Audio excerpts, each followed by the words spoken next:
Howdy there folks, it's Hunter, and in today's video we're going to be talking about the debate between mouse and keyboard and controller.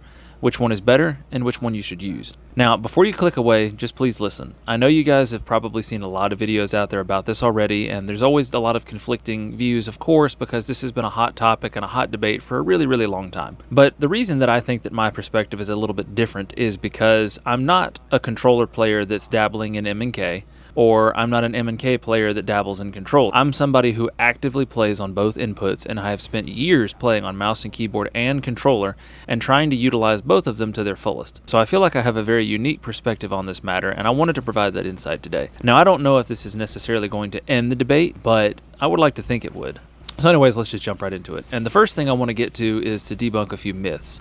Now, first and foremost is the whole controllers basically have aimbot level aim assist and it automatically aims for you. Well, I think most of you already know that this is false. That's not the case. Controller does have varying aim assist in most games, but at no point is it ever aimbot levels. You're not snapping 180 degrees to immediately lock onto somebody's head or anything crazy like that, or even snapping really any number of degrees. Most of the time it's just simply a little invisible hand that tries to help guide your bullets on those minute adjustments and make up for the fact that, of course, mouse and keyboard has much better fine aiming. And that's kind of really the biggest advantage between mouse and keyboard and controller, is that fine aim on mouse. Now, the next thing I wanted to discuss is, the next myth at least, is that mouse and keyboard has better movement. That's absolutely false. They both have different movement, and I wouldn't necessarily say that mouse and keyboard is better. Mouse and keyboard certainly has a habit of looking a lot flashier, because in order to move in any direction, because as you know, mouse and keyboard only has 4 input directions: forward, back, left, and right. In order to move in any directions, a lot of times mouse and keyboard users will flail their camera around, aim in the direction they want to go, they'll do a slide or whatever, and then they'll immediately snap back to what they're aiming. And while this looks flashier, don't forget, they're still taking their aim off of whatever they were looking at for a second. Controller players don't have to do this. Controller players have omnidirectional movement because when they're using the stick on their controller, they can press it in any direction. This means that they can backpedal in any direction, and if they know their environment well enough, they can even sidestep around obstacles, move around things without ever having to turn their camera. They can always stay focused on whatever they're doing while moving in whatever direction. And so I wouldn't necessarily say that mouse and keyboard has better movement automatically. I think they're both very different, and I think depending on your opinion, one or the other could be better, but they both have their strengths, and ultimately I think they both have very solid movement, and if you play them correctly, then the differences are kind of negligible. The next myth that I wanted to cover is that mouse and keyboard has better recoil control. That's just false. Neither one of them really has better recoil control than the other. They just have different methods of recoil control, and really they experience something different entirely.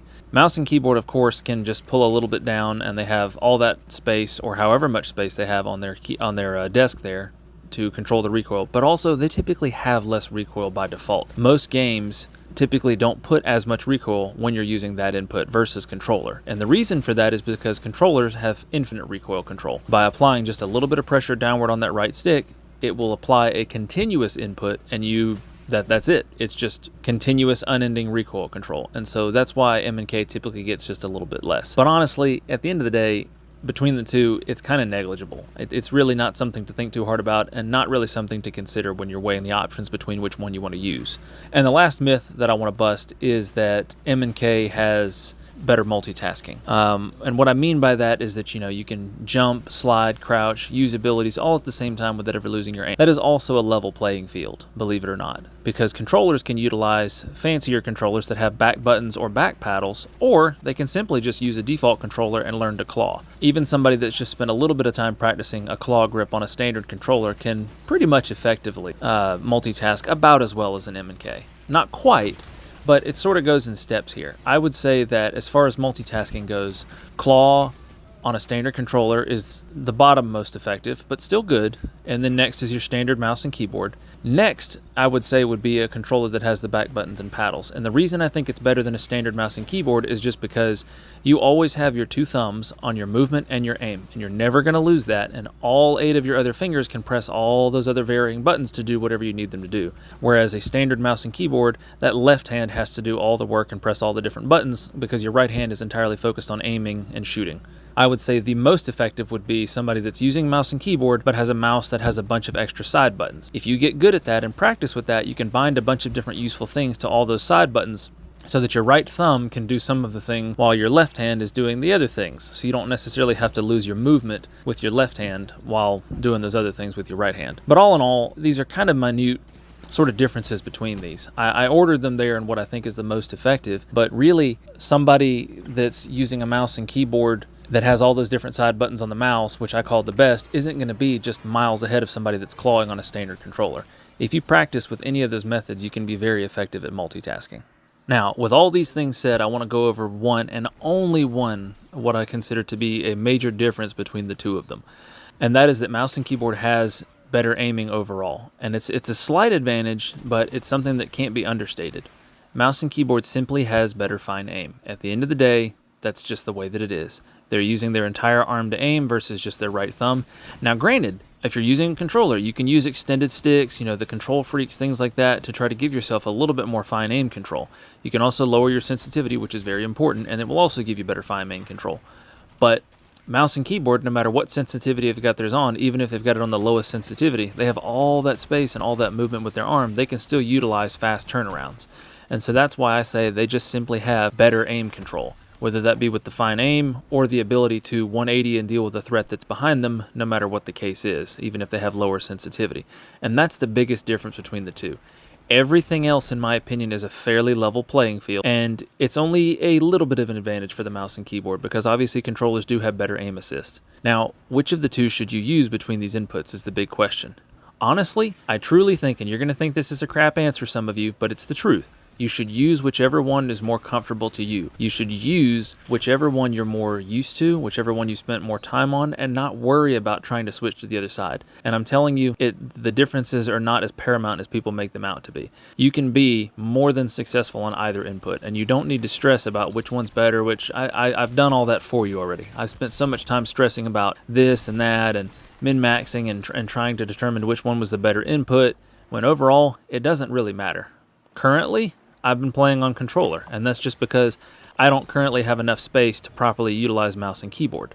Would I go back to mouse and keyboard if I had some more space? Of course. I would continue to go back and forth. Whichever one I got bored of, I would just keep swapping, just to keep things a little bit different for me. But you don't have to do that. You can just pick whichever one you're most comfortable with and then stick with it, and that's what I highly recommend you do.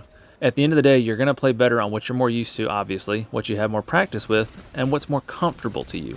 If you feel better sitting up closer to the desk and using the mouse and keyboard, then use it. But if it feels better to you to kind of sit back and just chill and hold a controller, then do that. You got to go with what feels better to you, because at the end of the day, that's going to make you more successful, not the input itself. And that goes to my final tip, which is how to be the most successful regardless of which one you choose. And that is a lower aim sensitivity. And that might sound simple and it might sound silly, but I swear it's what you should do. Regardless of whether you're on controller or on mouse and keyboard, you should play on a lower sensitivity, especially if you're used to playing on much higher sensitivities, because it's going to give you better aim control. Now, for controller users, it's going to be a lot more important for you to have proper aim placement and pre-aiming. So if you know somebody's coming around a specific corner, already have your cursor or your crosshair waiting at that head height and ready to engage. Don't have to try to, don't be looking in another direction or be looking at the floor or looking at the ceiling like some people do. You want to try to pre-aim or have good crosshair placement before you get into engagements, because you're not like mouse and keyboard. You can't quickly snap to where you need to go. And so you got to have a little bit more wherewithal and a little bit more smarts to play like that on controller, especially at high levels. But that helps to make up for your lack of faster aim, because you're going to be on a smaller sensitivity, lower sensitivity. And you want to be on a lower sensitivity, controller and mouse and keyboard, because it helps to correct a lot of those mistakes. If you're somebody that gets nervous in a heavy firefight, or if things get sweaty, whatever the case may be, you get kind of jittery, your arm shakes, your hand shakes, whatever, your aim's not going to get thrown off as much by that because of these lower sensitivities. And furthermore, it just makes it easier to hit the shots. You're not trying to outplay mouse and keyboard on controller, which is something you shouldn't do. You're not trying to aim fast like them and try to slide like them and things like that. You don't need to do all that. You have better omnidirectional movement, and you can use your brain and place your crosshair effectively so that you don't have to aim as far as they do. Be ready. And then the lower sensitivities just make it easier to hit your shots, because you're not having to control a higher sensitivity. And the same goes for mouse and keyboard. If you're not playing on a higher sensitivity like that, when your arm gets shaky or it gets tired or whatever, you're not going to jitter all over the place, which is much more noticeable on a mouse than it is on controller. And you're just going to have better control overall. And you guys don't really have a downside because you're always going to be able to 180 and whatever because you've got more space to work with. You're using your whole arm. And so that's the biggest tip. And so the 2 takeaways I want you guys to have from this video, I know it's been a bit of a rant, but I just really wanted to get into it and share my experience and my expertise on these inputs. You want to play what you're most comfortable on. It's going to feel the best for you, and you're going to be more successful that way. And you want to play on a lower sensitivity regardless of your input because it's just better across the board. I don't know if this will end the debate, but I hope you guys find this helpful, and I hope that it makes you more confident in your choice of input, or maybe even helps you come to a decision on your input. Thanks for watching, y'all, and I hope you have a wonderful evening.